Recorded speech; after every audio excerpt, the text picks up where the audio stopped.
Good afternoon mga katropa. Ngayon, mamasyal tayo sa ating pinakadanay o tatay dito sa Manila. Uncle Emilio at Ante Emma. Kaya magbabaon tayo ng niluto natin na kaldereta at nipray na chicken para may pasalubong tayo sa kanila.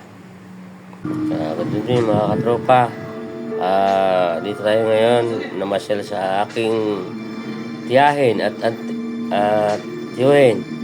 Siyempre, dito kami naghahabi-habi ng konti. Nining, kakarating lang kahapon.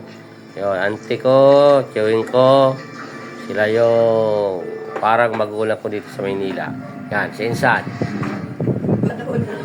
Yo. Good afternoon mga katropa. Ngayon, mamasyal tayo sa ating pinakadanay o tatay dito sa Manila. Uncle Emilio at Ante Emma.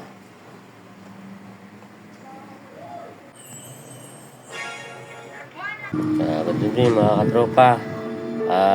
Dito tayo ngayon namasyal sa aking tiyahin at tiyuhin. Siyempre, dito kami naghahabi-habi ng konti.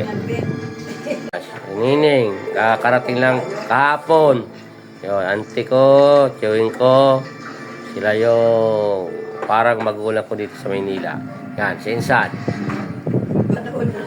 Yo.